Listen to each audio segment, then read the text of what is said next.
My name is Madelyn. I'm 22 years old. Today I'm going to talk about the day that my father forbade me from attending the graduation. Until my teacher said, she saved the class's year. It's a pleasure to have you here. Stay tuned until the end and tell me which city you're watching from. I want to know how far my story has gone. And click on like, subscribe and activate the bell so you don't miss the next stories here on the channel. I was 5 the first time I noticed it. My dad's eyes never lit up for me the way they did for Derek. At the time, I didn't understand it, just that something in me would sink every time he laughed a little too loud at my brother's jokes, and stayed silent when I showed him my drawings. Growing up, I learned quickly. Derek was the golden child. The chosen one. My father wore his pride like a badge whenever Derek was in the room. And I became the shadow, the one who didn't need anything, didn't ask for much, didn't cry loud enough to be heard. My mom tried in her own quiet way, but she was tired. Years of being sidelined had worn her down to a version of herself that mostly agreed and kept the peace. She became a ghost in her own home, and I watched that too. I got my first job at 16 to start saving for college. My dad said, "Don't bother. You'll get married and quit halfway through like your mother." He said it at dinner with Derek chuckling beside him, chewing on steak he didn't buy, laughing like it was the funniest thing he'd ever heard. I said nothing. I just worked. For years later, I got accepted into a good state university with a partial scholarship. I remember reading the email on my phone in the break room at work. I cried quietly. That same night, I told my parents. My mom smiled timidly. Derek asked if that meant he'd get my room. My dad just asked if I planned to pay for it myself. I am, I said. With the scholarship and 2 jobs. He didn't say congratulations. He turned on the TV. Still I went. I worked morning shifts at a diner and late nights at the library on campus. I bought second-hand books, skipped meals sometimes, and took notes on a cracked screen. But I made it work. Every semester, I passed. Every year I got closer. Then came senior year. I was student coordinator for a campus mental health initiative. 3 of our students had dropped out the year before due to mental health crises. I started a peer support group, held open hours, and somehow people came. They said it helped. I didn't tell anyone that I, too, was barely hanging on. In March, I was told I'd be honored at graduation for outstanding service to the student body. I was also chosen to give a short speech at the ceremony. I couldn't believe it. For once, I was going to stand in front of people and be seen. That night, I called home. My mom answered. "Hi, sweetie," she said, tired as always. "Mom, I have news, big news." I told her everything. She paused, then said, "That's wonderful, Madelyn. Really wonderful. Can you and Dad come? Please." There was a long silence. "I'll ask him." 2 days passed. Then my dad called me. "We're not going," he said. "You shouldn't go either." I thought I misheard. "What? You heard me. You should skip the ceremony. Stay quiet. Don't stir the pot right now." "Why would I? What are you talking about?" He sighed. "Your brother's going through something serious. There's a legal situation. We don't need the family's name showing up in any public thing. It's bad timing. You understand." "Wait. You're saying my graduation is a problem because Derek got arrested?" "He wasn't arrested," he snapped. "It's just not the time for you to be putting your face out there like that. Be considerate." My ears burned. So let me get this straight. I've worked for years to get here. I've sacrificed everything. And now, because Derek messed up, you want me to sit down and disappear? You're overreacting. It's just a ceremony. I hung up. I didn't cry. I couldn't. It was like my body had no water left. That night, I lay in bed thinking of every time Derek had been caught cheating in school. And my father blamed the teachers. Every time he broke curfew, and Dad made excuses. Every job he lost was someone else's fault. Every girl who left him was crazy. And here I was, about to walk across a stage I built with my own hands, being told to vanish so his shame wouldn't be interrupted. The next day, I didn't go to class. I didn't go to work. I sat in the student lounge, staring at the carpet. That's where Professor Evans found me. She sat down slowly. I heard what happened. One of your classmates told me. I didn't look up. She reached into her bag and pulled out a small folder. You know what this is? I shook my head. It's the formal award notice. For you. You've been nominated for the university's Civic Contribution Medal. Only one student gets it every 4 years. I wrote the recommendation myself. I looked at her. Why? She smiled. Because you saved this year, Madelyn. You saved a lot of people this year. And I'm not going to let them take that from you. For the first time in weeks, I felt something break. Not pain but a crack in the numbness. And through it, something else started to grow. And that's when I knew. I was going to walk across that stage. With or without them. The day after my talk with Professor Evans, I showed up to class like nothing happened. I didn't want pity. I didn't want whispers. I wanted to prove, to myself more than anyone, that I wasn't going to fade just because my father said so. But inside I was cracked. The kind of crack that doesn't show until you're alone again.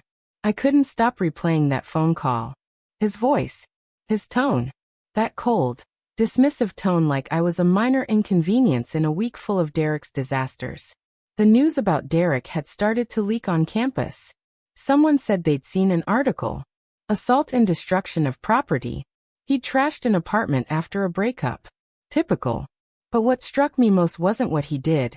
It was how everyone danced around it, like saying it out loud might wake a sleeping beast. I knew that beast. I lived with it most of my life. I called my mom again. I needed. I don't know. Something. She answered in a whisper. Madelyn. Why are you whispering? I'm in the kitchen. Your dad's upstairs. You don't have to hide talking to me. She was quiet for a moment. Then he's upset, honey. He says this graduation thing will just bring more attention. So I'm the problem now? No. Of course not. It's just, Derek needs support. He always needs support, Mom.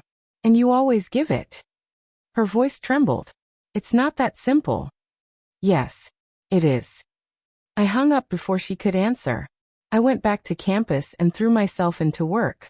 The Civic Contribution Medal meant a lot to the faculty, more than I realized. Suddenly, people who had never said more than hello to me were thanking me. Students I'd helped anonymously started coming up to say how much those little support sessions meant to them.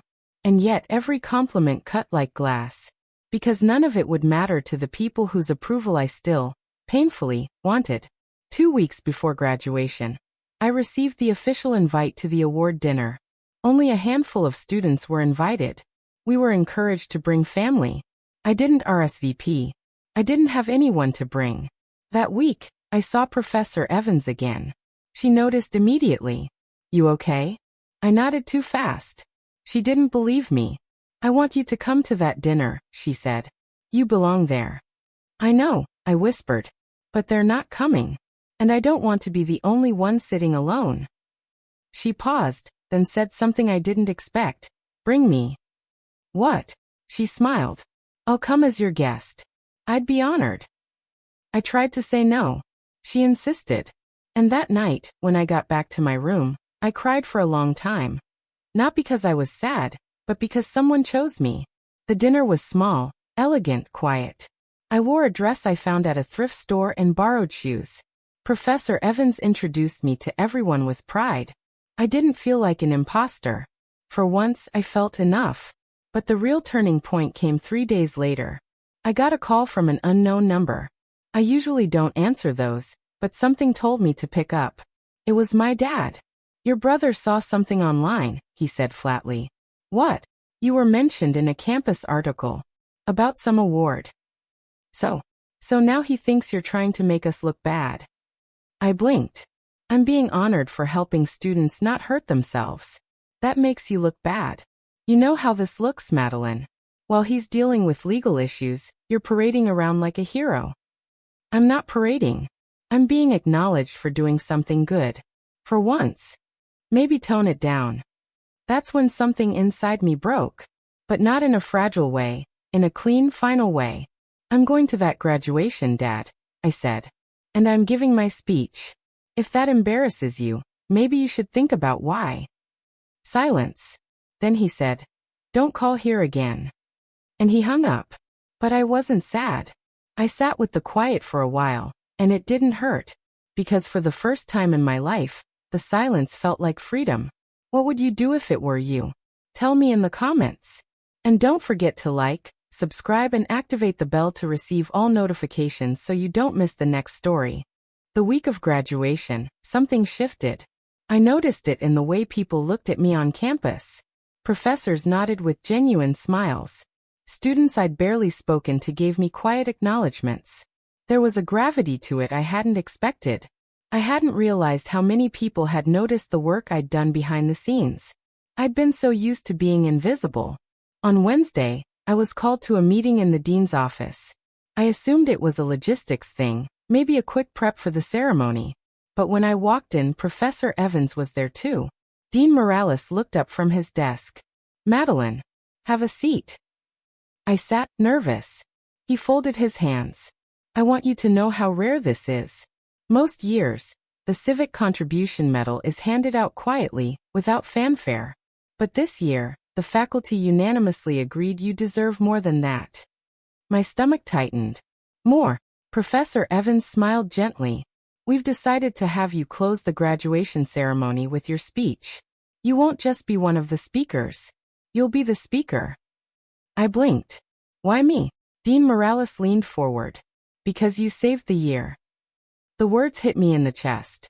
He continued, "When the mental health crisis hit our campus last fall, we were overwhelmed. Resources were stretched thin. Counseling waitlists were months long. But somehow you stepped in voluntarily and created something that reached people. You made them feel seen, safe." Professor Evans added, "And you didn't ask for recognition. That's why this matters." I didn't speak. I couldn't.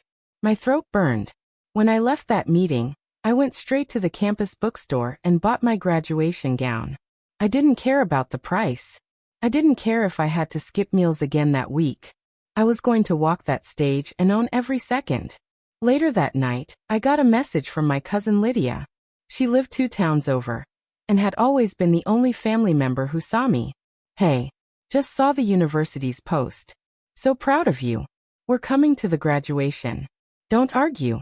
We'll sit right in front." I stared at that message for a long time.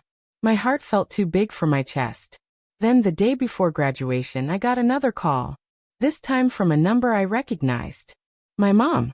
I almost didn't answer. But something in me still hoped. "Madelyn," she said softly. "I saw the article." I waited. "I'm proud of you." Tears welled up. It had been so long since I heard those words from her. But then she said it. "Your father doesn't know I'm calling." "Of course. I wish I could be there," she whispered. "You could," I said. "You're choosing not to." She didn't answer. Just quiet breathing. "I love you," she said. I didn't say it back. Not because I didn't, but because love isn't just words. It's action. And she wasn't choosing me. Not really. "Take care, Mom," I said and ended the call. That night, I rehearsed my speech in front of the mirror. I didn't mention my family. I talked about students, about resilience, about silent battles, about how we all sometimes feel like we don't matter until someone sees us. And then finally graduation day came. I walked across the campus lawn in that robe. The sun was too bright, the air too warm, and everything felt surreal. When they called my name to receive the Civic Contribution Medal, I heard clapping, but not from the family section. Lydia and her husband stood in the front row. Lydia cried openly. Her daughter waved. My eyes met theirs, and something inside me healed a little. Then, I was called to the stage for the final speech. The crowd hushed. I stood in front of thousands. "I almost didn't come today," I began, "because I was told my success might be inconvenient, that my joy might embarrass someone else." People leaned in. But I realized something this year. That even when you're told to shrink, you still deserve to take up space. You deserve to celebrate your wins. Especially when no one thought you'd make it. I looked up at the sky. I didn't cry. I finished my speech, and for the first time in my life, the applause wasn't just noise. It felt real. When I stepped off that stage, I wasn't the same person who had entered the ceremony. I was no longer the forgotten daughter. I was Madelyn. And I had saved the year. The week after graduation felt like stepping out of a dense forest into sunlight. I could breathe again. I had my diploma, my award, and most of all, myself. I didn't hear from my parents, and I stopped expecting to. I thought that part of the story was over. Then Derek called. I was in the kitchen of the apartment I shared with 2 roommates, eating leftover pasta straight from the pot. I didn't recognize the number right away, but when I heard his voice, everything in me went still. Madelyn. Just that. No hello, no apology, no explanation. He said my name like it owed him something. I didn't respond right away. I saw your speech. My heart thudded. Okay. You really think you're better than the rest of us now? There it was. The real reason for the call. No, I said. But I do think I deserve to exist. He scoffed. You don't know what you've done. Dad's furious. Says you embarrassed the family. How? By making yourself the victim. Acting like you're some saint. You think people don't know who we are. I let him rant. Let him pour out every insecurity he had tried to cover with fake charm and borrowed confidence. He wasn't angry at me. He was angry that he wasn't the center anymore. You always had them, I said. Mom, they saw you. I just wanted to be seen too. But apparently there was only space for one of us. His silence said more than his words ever could. Then he said something I'll never forget. You were supposed to stay small. That was the deal. The line went quiet. I laughed. Not out of humor, but disbelief. That was your deal. I never signed it. I hung up. The next day, I blocked his number. I didn't need to carry his version of me anymore. A few days later, Professor Evans invited me to a lunch with a couple of local professionals. She said they wanted to meet me. I assumed it was just networking. I was wrong. The man across from me at the table was a director of student programs at a well-funded nonprofit. They focused on mental health support for underserved college students. After hearing about the peer support group I started, he said they wanted to bring something similar statewide. And they wanted me to help lead the design. I thought it was a mistake. I asked, why me? He looked right at me. Because you did it before. And not because you had to, but because you cared. We don't need polished.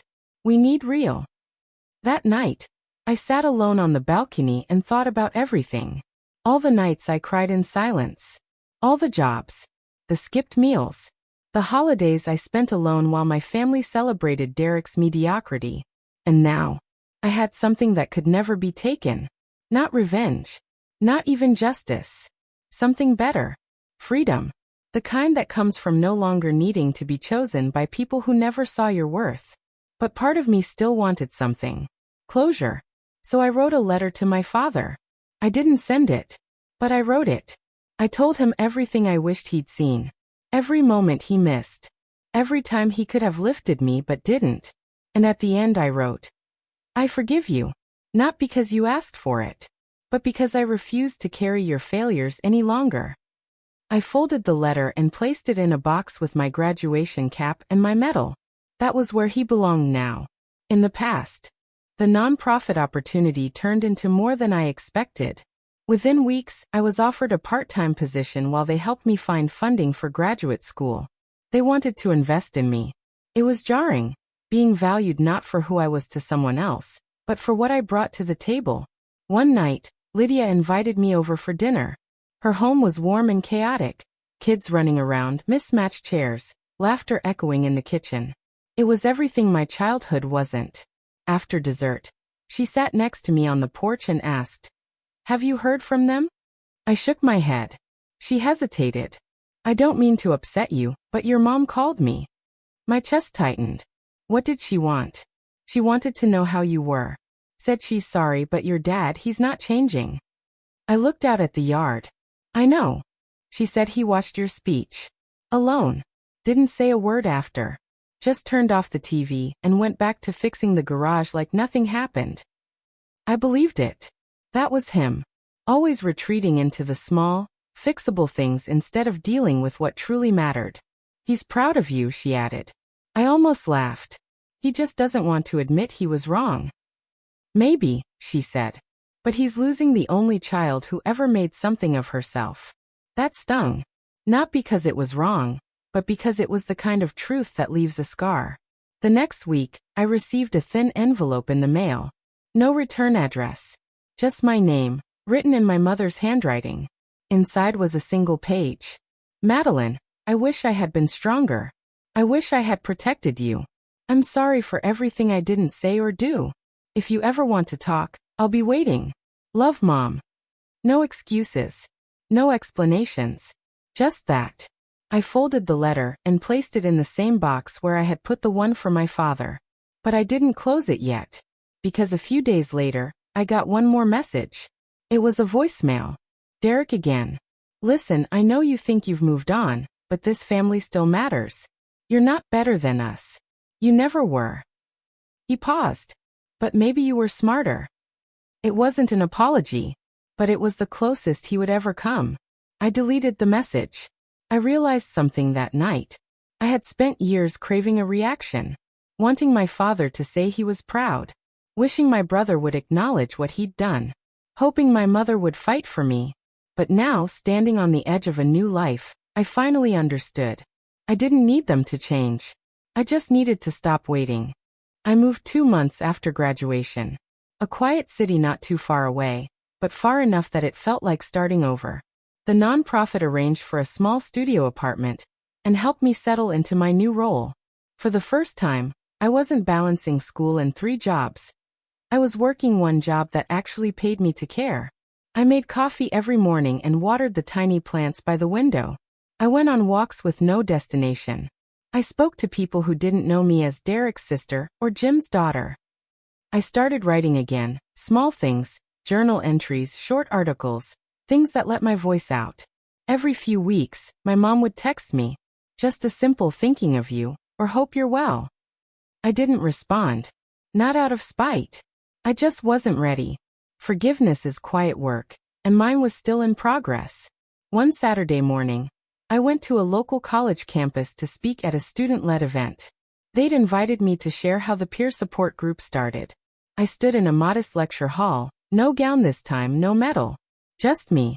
After my talk, a girl came up to me. Her name was Kayla. She had this nervous smile and shaky hands. She told me she'd been struggling.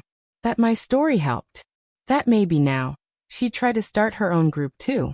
I walked out into the sun after that, and it hit me all at once. This was it. This was the life I had always wanted. Not glamorous, not loud, but real. Earned. Mine. A few days later, I took the box down from the closet shelf. The one with the letters, the medal, the cap. I burned the letters. I watched the flames eat away the guilt, the hope, the unanswered parts. Not in anger. In release. I kept the medal though. Not because it defined me, but because I earned it on my own terms. Weeks passed. Then one day, I received a card in the mail. No return address. Just one sentence written in my mother's handwriting. I'm proud of you even if I don't deserve to be. I didn't cry. I smiled. That was the last time I heard from her. And that was okay. Because in the end, my story wasn't about who failed me. It was about who I became without them. And that woman, the one who walked away from silence, who dared to speak, who built a life from nothing. She was more than enough.